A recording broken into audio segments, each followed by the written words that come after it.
The Resistance X-Wing, I really couldn't wait. I actually ordered one from the UK. This is a Revell Germany X-Wing fighter kit. And the US hasn't got theirs yet, which is basically, it's the same kit, basically same box, except for right here it'll say Snap Max series, which that's the US version. And this is the Revell Germany version, and I also wanted to get a Revell Germany box too, so at least I'd have one, and just that's the collector in me. But anyway, hopefully I want to start this probably in a week. I want to light it up and everything else, and really just I think it's a great kit, and I want to go into the shed and dig out an old NPC X-Wing and see the size of it, and I want to compare this to the first ones that came out, the little build and play kits. So that's going to be fun to do, and to start building that very, very shortly. The P40, basically almost done with it. Now when I say done, I'm assembled. I got the wings on, all the sub-assemblies. One thing that I usually don't do when I build planes, the plane is put the flaps on. And I went ahead and did it on these because they're very low profile, so that's not a problem. The bomb will have to be put on later because see, it'll hang off and can be broke.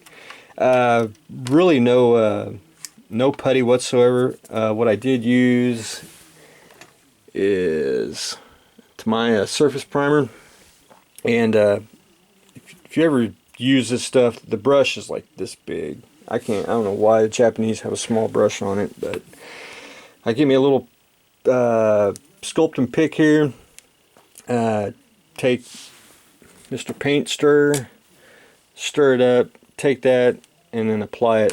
And it's basically two spots, and that was like right through here.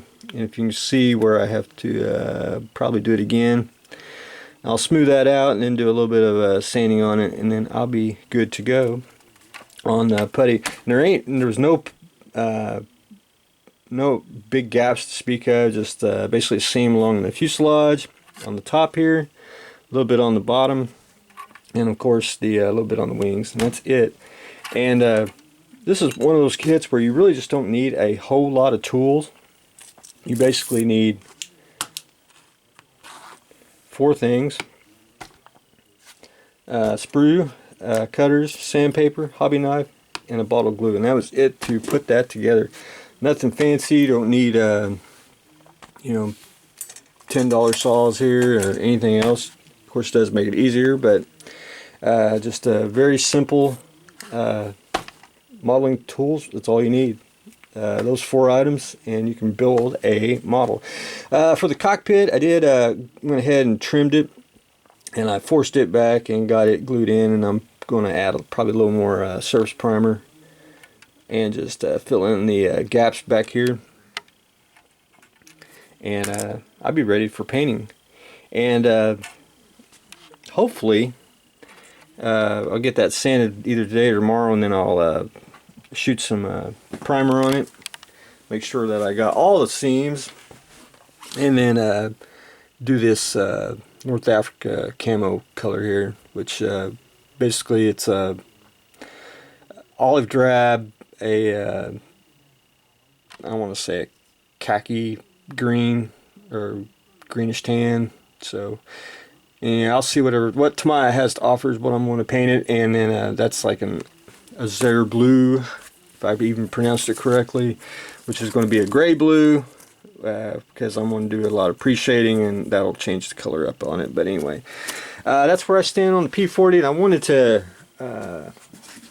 show everyone before I get too involved in it. When I start painting, and it covers up everything that I did on it.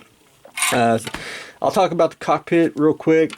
I am one of those, I do not paint the cockpit first. I usually paint it after I get it assembled in here, because once you start getting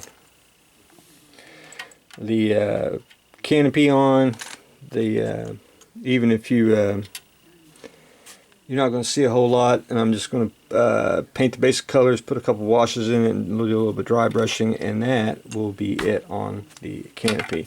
I don't go overboard on it, especially you can see it, but you can't see it, and it's just one of those, you know, mostly everybody wants to see the outside, so that is what I am doing on that. So that's where I stand on the P40. So up next will be some primer and probably some paint next time you all maybe see it, mostly primer. And then we will start the X-Wing, so stay tuned for the next exciting episode.